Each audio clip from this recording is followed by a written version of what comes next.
Et si je te disais que ta capacité à lâcher prise dans la vie n'a rien à voir avec ta volonté, mais tout à voir avec un ensemble de muscles que tu serres sans même t'en rendre compte. Ce verrouillage silencieux, physique et émotionnel, est le prix que tu payes pour tenir le coup. Face au stress, au jugement et à la pression constante de l'existence. Ce lieu de ton corps est le trône silencieux qui détient la force qu'on qualifie souvent d'invisible, la capacité à te reconnecter à ta stabilité émotionnelle et à ta puissance la plus profonde. Aujourd'hui, nous allons plonger dans le plancher pelvien, le trône silencieux et quatrième diaphragme de l'énergie vitale. Loin d'être un sujet tabou uniquement réservé aux problématiques de grossesse au postpartum, ce centre est le réservoir énergétique vital de tout être humain. Que tu sois un athlète cherchant la puissance, un professionnel du mouvement comme les profs de yoga, les coachs désirant affiner votre approche pédagogique ou simplement quelqu'un souhaitant retrouver son ancrage émotionnel et sa capacité à s'ancrer pleinement, ce sujet te concerne. C'est le fondement de notre posture, de notre respiration et de notre contrôle actif. Bienvenue dans le 13e épisode de Trouve ton flow, cette série et programme de 3 mois pour finir l'année 2025 en beauté, mais surtout en bien-être mental, physique et émotionnel. Opération Extreme Glow Up, ce beau programme qui nous aide à mieux comprendre, mais surtout intégrer notre bien-être au quotidien. Aujourd'hui, nous allons déverrouiller ce centre de force et de guérison en intégrant l'anatomie fonctionnelle, l'approche holistique du yoga, Apanavayu, et la sagesse du lâcher-prise. Le plancher pelvien est un ensemble de muscles, de ligaments et de fascias en forme de hamac qui s'étire de l'os pubien, donc l'avant, jusqu'au coccyx et au sacrum arrière. Et latéralement jusqu'aux deux ischions, les os des fesses, sitting bones. Son rôle n'est pas seulement de soutenir les organes pelviens, il soutient le physique, donc en maintenant les organes vessie, les intestins, l'utérus et la prostate chez les hommes contre la gravité. 2. La stabilité du corps. Il travaille en tandem avec le diaphragme, les abdominaux profonds et les multifides, les muscles du dos, pour former le corps, ce qu'on appelle le corps. C'est le cylindre de la stabilité. Il protège ta colonne vertébrale et la maintient en bonne position. C'est la fondation qui permet tout mouvement puissant.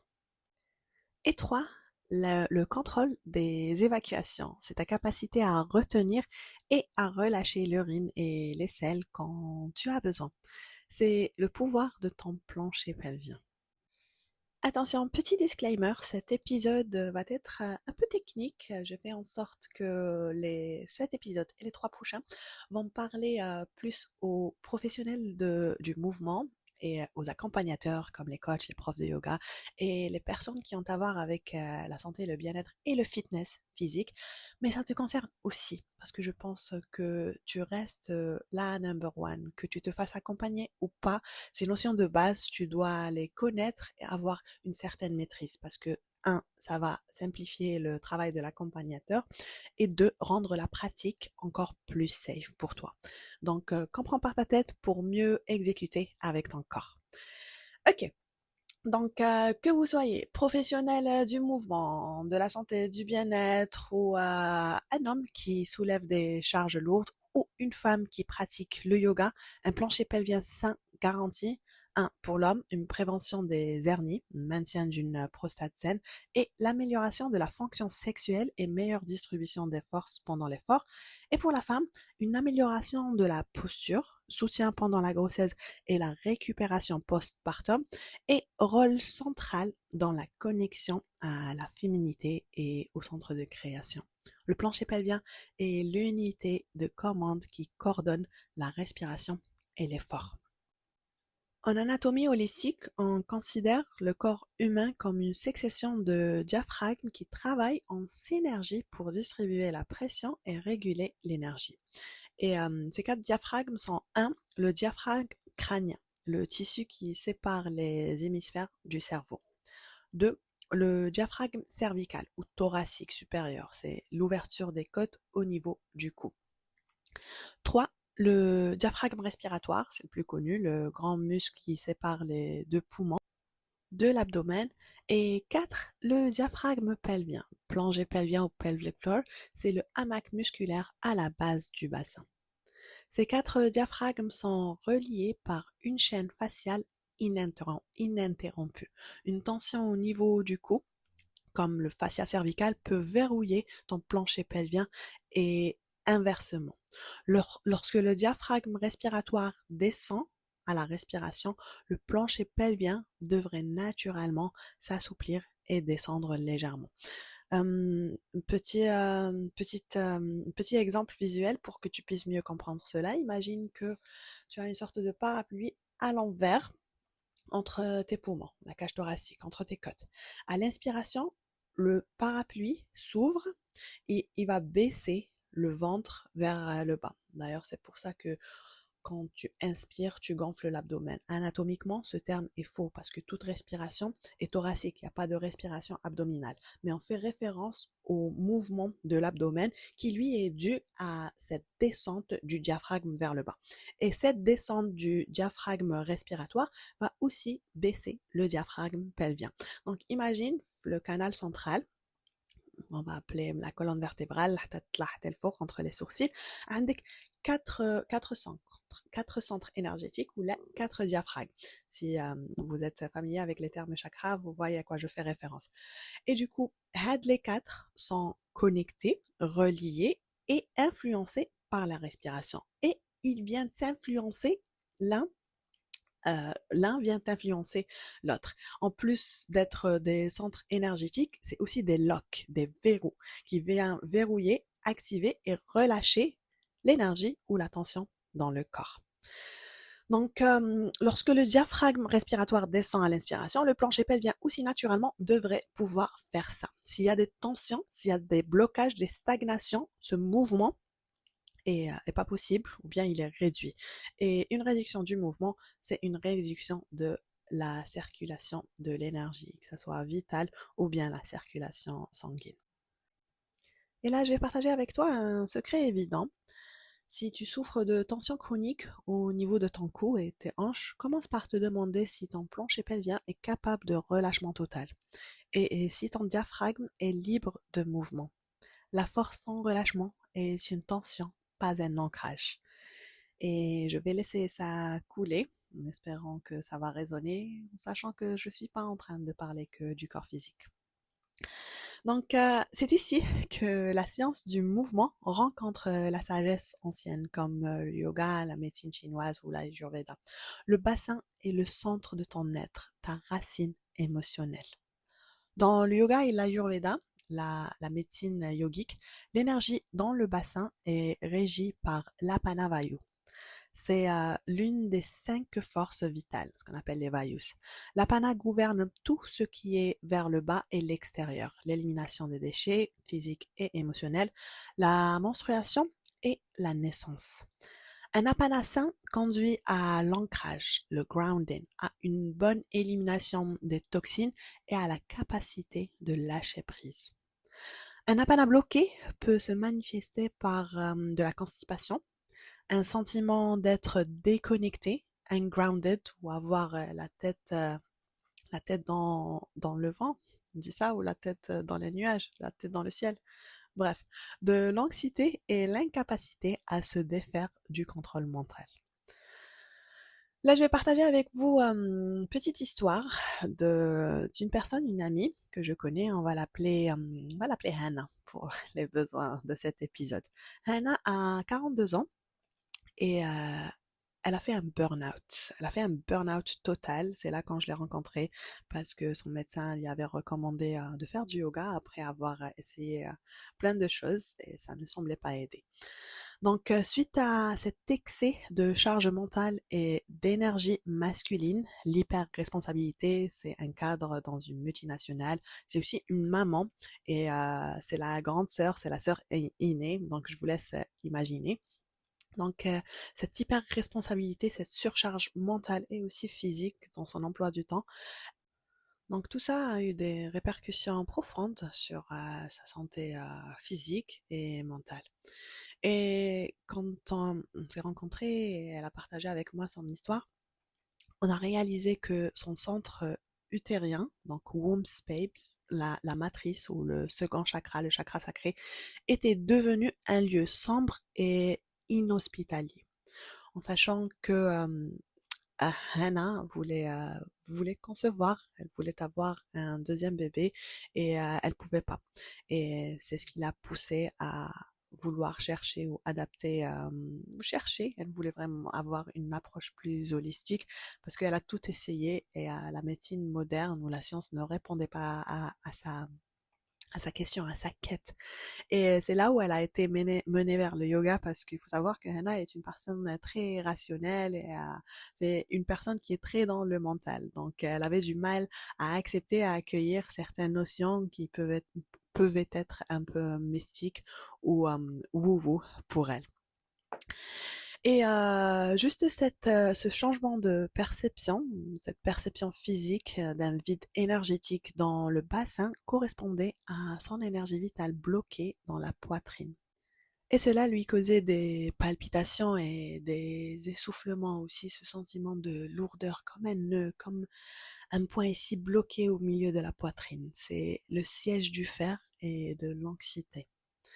En travaillant la visualisation, la méditation et le mouvement pour remplir cet espace de lumière et de douceur, elle a réussi à faire descendre son énergie earth down, donc son énergie vers le bas, et à se reconnecter à sa féminité naturelle et sa créativité, sachant que très souvent, les femmes qui sont dans le faire, les femmes qui ont des responsabilités assez élevées, et vu d'extérieur, les femmes fortes, les strong independent women, les chefs d'entreprise, les femmes à poste à haute responsabilité, c'est les femmes les plus remplies d'énergie féminine. Mais leur expérience, leur parcours et comme mécanisme de défense a fait qu'elles essayent de cacher ça, qu'elles essayent de cacher soit sur leur féminité, soit leur douceur, soit même leur aspect girly pour pouvoir se défendre dans un milieu très masculin. Et à force de vouloir cacher ça, à force de le rejeter, de le dénigrer, cette partie s'efface, elle se fane, cette flamme-là, elle s'éteint un peu. Mais la bonne nouvelle, c'est qu'on peut toujours la récupérer parce que elle a toujours été là, elle le sera toujours. C'est juste à nous d'accepter et d'accueillir. Donc, le plongée pelvien est la porte d'accès à ton chakra sacré, le centre de la créativité et des relations. Et à ton corps, la racine de ta force, ce réservoir énergétique ancestral qui stocke ta force intuitive.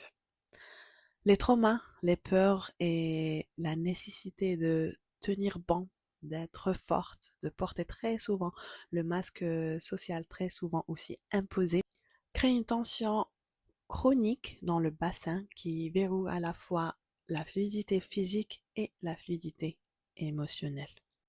En tant que spécialiste dans le yoga thérapeutique, pour moi, l'approche du plancher pelvien doit être holistique et elle doit aussi s'adresser à la fois à la force et au relâchement.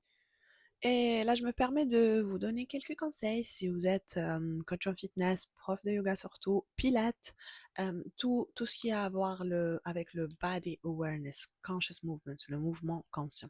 Le premier serait l'intégration et non l'isolement. N'isolez jamais un exercice de plancher pelvien. Intégrez-le toujours à la respiration du diaphragme et au mouvement des hanches et à la stabilité du corps, la capacité à stabiliser sa sangle abdominale. Le plancher pelvien est un réflexe, pas un muscle que l'on contracte d'une manière isolée en permanence. Deuxième conseil serait d'encourager le womb-heart connection, la connexion entre la matrice et le cœur, pour les clients ou les clientes qui luttent contre le stress ou la déconnexion. Suggérez une méditation simple. La plus simple serait de s'allonger ou s'asseoir et mettre une main sur le ventre, le plancher pelvien ou bien la matrice, et l'autre sur le cœur. Et inviter ces personnes à sentir le flot d'énergie entre ces deux, la communication, le dialogue entre le cœur et la matrice en honorant le bassin comme un second cœur énergétique, car c'est le cas. Et le troisième conseil serait de différencier entre les hommes et les femmes. Même si le plancher pelvien concerne les êtres humains, il y a une différence subtile entre ces deux. Chez l'homme, l'accent peut être mis sur l'activation et la prévention. Chez la femme, l'accent doit toujours inclure le relâchement et l'intégration émotionnelle et créative pour honorer le rythme naturel et, euh, et avoir aussi cette capacité à lâcher prise. Et là, si tu es en train de m'écouter, si tu es allongé, si tu n'es pas en train de conduire, je vais te proposer un petit exercice pour mettre tout ça à la pratique. C'est un exercice de conscience corporelle qui va t'aider pour te reconnecter à ce centre vital et à améliorer à la fois sa force et sa capacité de relâchement. Donc pour moi, il n'y a pas de meilleur exercice que le pelvic rocking et l'intégration du Mula Bandha. Le Mula Bandha, c'est le saut racine ou bien le chakra racine dans le mouvement. Pour faire ça, il faut être à l'aise. Donc, j'espère que vous n'êtes pas en train de faire des tâches qui demandent votre attention. Et il faut aussi être assise à moitié allongée. Donc, tu peux toujours revenir vers cet exercice et le faire après si tu es occupé. Mais si tu as 2 minutes, alors je vais t'inviter à venir t'allonger. Allonge-toi sur le dos. Fléchis tes genoux, garde les genoux pliés et mets tes pieds à plat sur le sol. Relâche les bras le long du corps. Essaye d'avoir les paumes ouvertes vers le plafond ou le ciel, comme ça tu auras une rotation externe qui viendra relâcher les épaules et les éloigner des oreilles. Et sur l'inspiration, cambre légèrement le bas du dos, fais basculer le bassin vers l'avant, ça va créer un petit espace sous les lombaires, donc essaye de soulever ton bassin en créant cet espace, tu pourras facilement glisser ta main sous le bas du dos. Et sur l'expiration, presse le nombril vers la colonne vertébrale et aplatis le dos, le bas du dos, contre le sol. Donc tu vas éliminer cet espace que tu as créé à l'inspiration. Et comme ça, bascule devant derrière. Donc tu soulèves, tu inspires, tu crées cet espace, tu expires, tu plaques le bas de ton dos contre le tapis. Et rocket.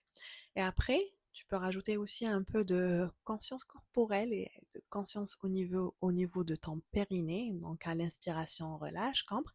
À l'expiration, contracte, décambre. Pour contracter, imagine que tu es en train de te retenir d'uriner. Donc retiens l'envie de faire pipi, serre. Et à l'inspiration, relâche. Ralentis le mouvement. Le slow, le plus lent, le mieux. Ferme les yeux et visualise ton bassin comme un bol d'eau que tu fais rouler doucement vers les pieds en inspirant, puis vers ton visage en expirant. C'est un mouvement de conscience, pas de force brute. Fais ça quelques fois et vois si tu peux te connecter à certaines sensations, qu'elles soient physiques ou plus subtiles, et reste dans l'observation. Accueille ce qui va surgir. Et s'il n'y a rien de subtil ou d'émotionnel qui surgit, alors accueille le bassin ou le mouvement. Ce mouvement est génial pour relâcher les tensions au niveau du lombaire, surtout si on passe beaucoup de temps assise. J'ai aussi un deuxième exercice. Celui-là vise à l'activation du Mula Bandha, donc ce qu'on appelle l'ancrage dans le yoga. Dans le yoga, le Mula Bandha est la contraction subtile du plancher pelvien, souvent décrite comme l'ascenseur qui monte du premier étage, donc le plancher pelvien, au troisième étage, le nombril. Et pour faire ça, commence par relâcher complètement ton plancher pelvien et ton abdomen. Donc tu peux faire ça allongé ou assise. Imagine que tu dois retenir l'envie d'uriner, de faire pipi pour contracter ton périnée et aussi te retenir de faire un numéro 2. Donc, une description plus subtile. Imagine que tu te retiens de péter et maintiens cette contraction au niveau du périnée et de l'anus, mais seulement à 30% de ta capacité maximale. C'est une contraction subtile sans serrer les fessiers ni les cuisses. Pour maintenir cette légère activation pendant la phase d'effort, exemple comme la montée d'un squat ou le maintien d'une posture debout, et relâchez-la totalement pendant le repos ou la phase d'étirement. L'objectif ici est de leur rendre un réflexe de support, pas un état de contraction permanent. Donc, juste en cas de besoin, comme un exercice de force, surtout quand tu fais des squats ou des abdos, quand tu es en train de plaquer, contracter, serrer pour avoir cette montée d'énergie, c'est un petit coup de boost. Pour conclure l'épisode d'aujourd'hui, je te laisse avec quelques takeaways, quelques informations à emporter. Le plancher pelvien est le centre de ton pouvoir intérieur. L'honorer, c'est choisir de vivre ancré, créative et en pleine possession de ton énergie. Ce n'est pas un muscle à réparer, c'est une sagesse à réintégrer. Et si tu es prête à intégrer cette sagesse au quotidien et à faire un travail d'ancrage et de libération, je t'invite à nous rejoindre sur le Sex and Flow Club. C'est ta plateforme de bien-être féminin où nous mettons en œuvre ces principes de tenségrité, la tension et l'intégrité, et de connexion au corps sacré. Donc, tout ça dans le but et la seule intention bienveillante de t'aider à adopter et adapter l'habitude du mouvement au quotidien depuis le confort de ton salon. Je laisse toutes les informations pour nous rejoindre dans la description de cette vidéo ou podcast. Tout ce que tu auras à faire, c'est rejoindre le groupe WhatsApp. Ça se passe principalement là-bas. C'est l'espace d'échange où on sera ravis de t'accueillir et te donner toutes les informations, les détails et les consignes pour nous rejoindre dans cette belle aventure. Ça se passe tous les jours de la semaine, du dimanche au jeudi à 6h30 et les week-ends à 10h. Il y a aussi d'autres journées en semaine. Je pense que le dimanche et le mercredi en after work. Il y a le vendredi avec moi pour des séances de yin et des séances restauratives le samedi où je viens aborder ces sujets, donc les exercices pour le plancher pelvien en plus en détail. Dans le prochain épisode, épisode 14, nous allons plonger dans une distinction essentielle pour ton mouvement, la différence entre la flexibilité et la mobilité, et quel est leur rapport fondamental avec le fascia. Comprendre cette nuance est la clé pour obtenir un corps vraiment souple, fort et résilient. Un dernier rappel, le plus important de cet épisode et cette série, ton existence est un cadeau de l'univers. Continue de briller et illuminer le monde autour de toi par ta présence pendant que tu trouves ton flow.